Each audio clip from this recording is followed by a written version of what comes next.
Assalamualaikum warahmatullahi wabarakatuh. Sekarang tanggal 23 Februari 2024. Sekarang sudah tidak membuat arang sekam. Mengapa demikian? Ya, dulu kita apa-apa buat ya, karena dulu kita masih belajar, kemudian kita melihat orang lain seperti itu kita ikut. Kita melihat orang lain seperti itu kita ikut.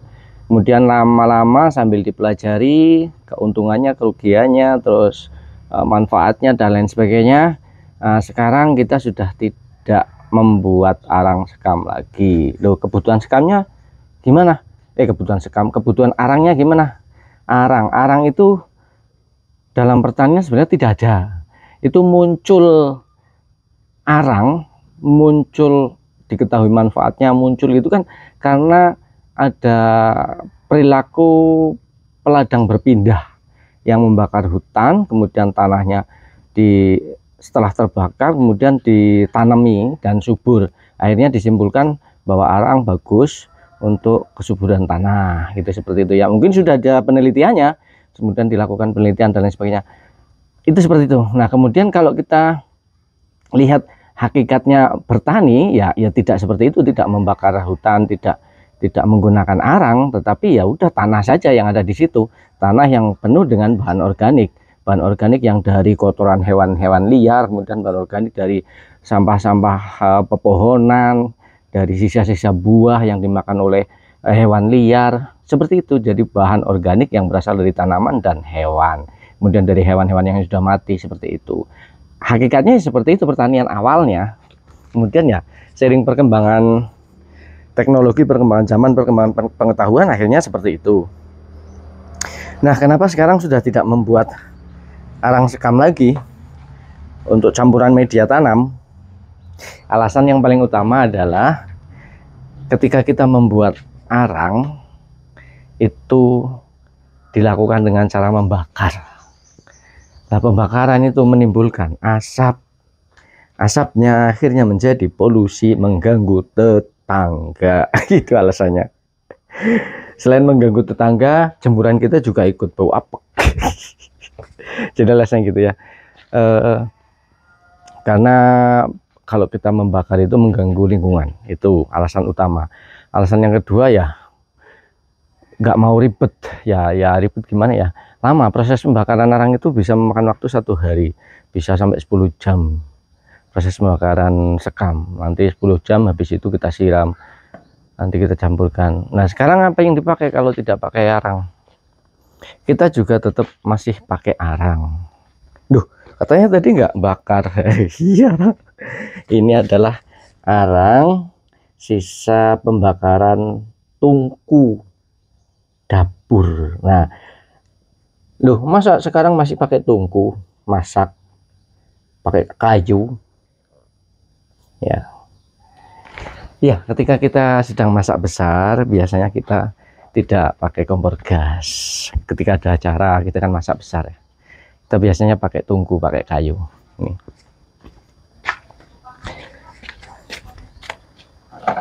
Nah, ini tungkunya. Loh, itu kok ada arang sekam? Nah, ceritanya gini.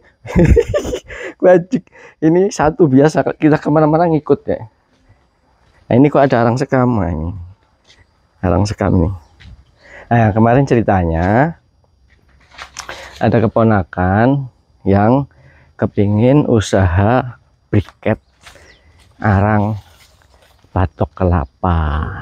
Nih, briket arang batok kelapa. Ini keponakan. Dan ini hasil karyanya ini seperti ini. Nah, dari hal itu akhirnya berpikiran, kenapa harus batok kelapa sih, kenapa nggak sekam gitu kan? Kalau sekam kan melimpah, kalau batok kelapa kan susah. Kalau sekam nanti katanya hasil briketnya lebih cepat habis daripada batok kelapa, lebih awet batok kelapa. Nah, dari itu muncul ide. Akhirnya saya mengambil, ini cerita ngelantur dulu. Saya mengambil kompos, kemudian saya campur dengan arang sekam. Ini kompos, saya campur dengan arang sekam. Kemudian kita giling seperti proses membuat tadi briket pakai gilingan ini. Jadinya ini jelek kan, warnanya coklat. Nah, ini jadinya ini. Nah, nanti ini kita gunakan untuk media tanam anggrek. Nah, anggrek itu kan media tanamnya arang, terus sabut gitu kan, nggak ada tanahnya. Nah, kita punya ide nutrisinya sih dari mana? Ya kalau yang orang-orang biasanya pegiat anggrek itu ada nutrisi sintetis yang dikocorkan.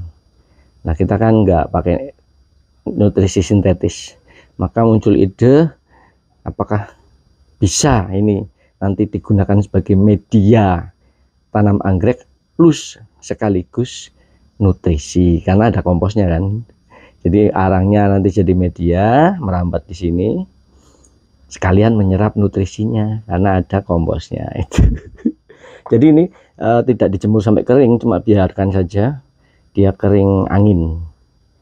Nah, cuma kita lagi uji coba, nanti kalau kita siram terus itu dia akan hancur apa tidak. Kalau briket itu kan dia nanti tujuannya untuk dibakar, untuk pembakaran apa namanya, sate apa kuliner ya. Kalau di luar negeri nggak tahu buat apa, jadi nggak kena air. Nah, kalau ini nanti kena air, hancur apa tidak. Nah, kalau arang briket juga dikasih lem, makanya nggak khawatir hancur. Kalau ini kan kita nggak pakai lem, hancur apa tidak. Nah, arang yang kita dapatkan itu dari arang pembakaran ketika kita masak besar, itu seperti itu.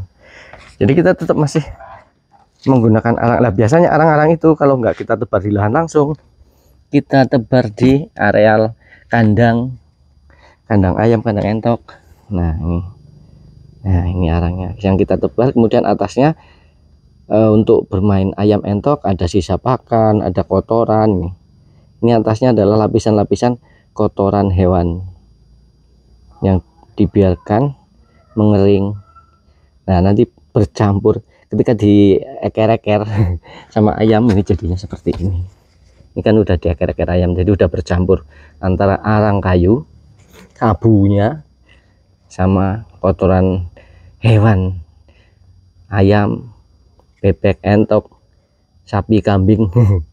Nah, apalagi nanti kalau udah kita campur di sini kayak gini, udah lengkap semuanya campurannya. Ada kotoran ternak, terus sampah pekarangan, sisa tanaman, si limbah dapur, sekam. Nah, ya. Yang kedua, kemudian penggunaannya gimana? Kalau tidak membuat arang sekam, sekamnya apa masih dipakai? Nah, kebetulan di daerah di kebun kita ini sebelah sini itu orang kalau giling padi itu di sini, giling gabah di sini, maka ini arangnya numpuk kayak tempat penggilingan gabah. Jadi tukang giling gabah itu di sini biasanya. Jadi arangnya dikumpulkan sini. Ya udah, kita manfaatkan. Nah, ini ditumpuk, biarkan. Kemudian nanti kalau kita mau pakai, biasanya kita ambil yang paling bawah, yang sudah hancur. Kita korek, kita ambil yang bawah yang sudah hancur. Nah, itu sekarang campuran media tanamnya bukan lagi arang sekam, tetapi arang kayu yang berasal dari dapur kalau pas ada ya. Kemudian sekamnya kita pakai sekam yang sudah lama, sudah lapuk. Itu seperti itu alasannya mengapa kita sekarang sudah tidak membuat arang sekam lagi. Nah, ini kompos bercampur macam-macam sekam, karena sekam yang tadi di sana itu biasanya kita gunakan juga untuk nebar di areal kandang. Jadi ya